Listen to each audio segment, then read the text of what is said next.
So it was weird. Oh, fuck off! Oh, fuck off! I give it to you. That was actually quite funny. That was an inside joke there. I wasn't expecting it. Kind of came out of nowhere. But yeah, it was actually a little odd. It was a little odd. I don't know how weird it was, but I don't really know what to say about the show. No, we're kind of speechless in a way. Yeah. There are certainly talking points, like, okay, it was set in the past, 1950s, 60s. Yeah. Black and white. Vision, somehow gum is his downfall. Apparently so, made him drunk. Yeah, all these things, and yet somehow we're not really sure what to talk about because everything was seemingly normal whilst being... Off. Yeah. Hey, NarendraTheComic and... India. No, Nonsensei. We've got Nonsensei here, NarendraTheComic, and right now we are going to be talking about what we thought of the first 2 episodes of WandaVision. Now, while we said there, we really don't know what's going on. It's true, we really don't know what's going on. It's like they threw everything here while giving us nothing. Yeah. They gave us nothing in 2 episodes of television. When we finished the second episode, I turned to Bea and I was like, why do I feel like I haven't gained anything story-wise from this? We just know it's a bit weird, it's a bit uncanny. Yeah. Wanda's off kilter for some reason and no one else is seeing this But other oddness. people also off kilter as well. But they're not cognizant of it. Seemingly. Very weird, but we didn't get anything with the story. No. Outside of they're living their suburban life. Yeah, they've moved from New York and they don't even remember they've moved from New York. They don't remember anything. Like when they were married, were they married, where they came from, how long they've been together. When they moved. All these things. Yeah. So, I don't know if there's some mind-wiping shit going on here, but something isn't right with this whole scenario. And the fact S.W.O.R.D. are involved here make you think, are S.W.O.R.D. trying to help her get out of it? Are S.W.O.R.D. the ones who put her in it? Ooh. We don't know.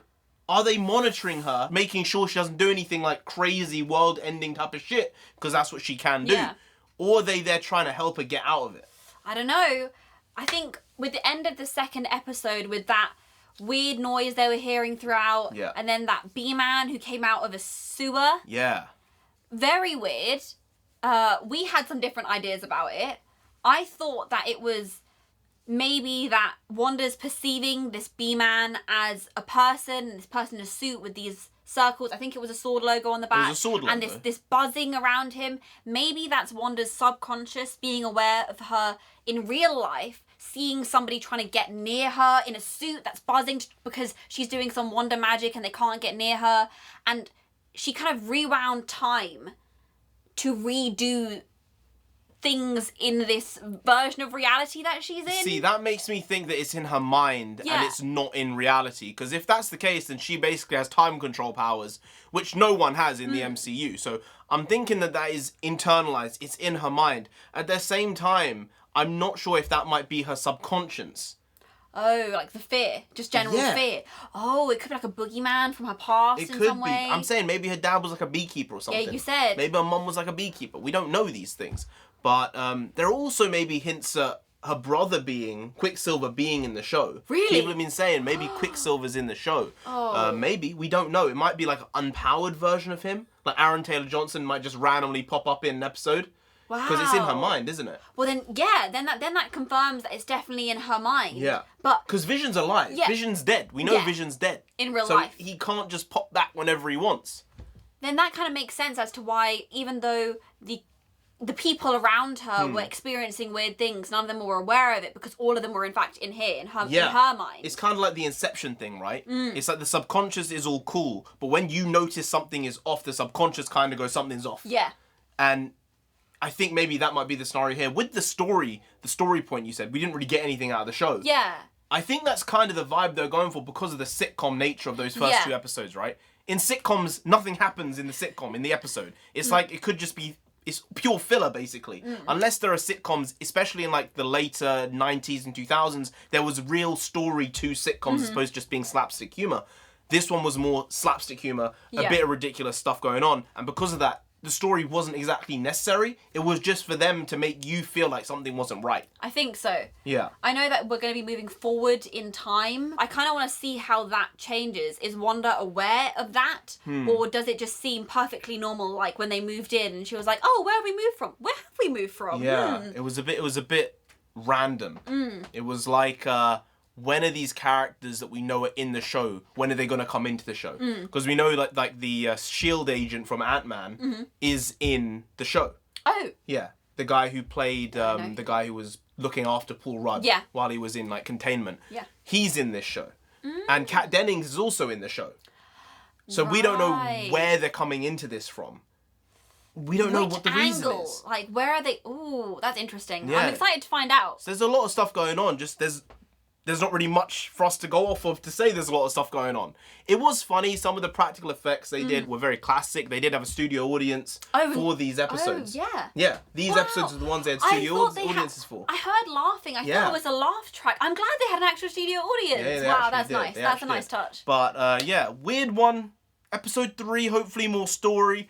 But you can't really judge a book by one episode. You always have to give it 2 or 3. I guess we've given 2. Yeah. I hope the third one gives us something story-wise, because otherwise something's just not right here in terms of their idea of storytelling this story. I don't think it works if 3 episodes in we have no concept of the story. Yeah, I think so. I liked it. I think Elizabeth Olsen really did a good job with this type of acting. Paul Bettany, less so. I prefer his more stoic vision. Yeah, it was a very over-the-top thing with the whole sitcom-iness of it, right?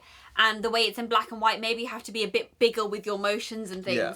And Elizabeth Olsen, it was 100% believable. She looked like she'd been plucked and put in the right time. Definitely. You know? But Paul Bettany just felt a bit off.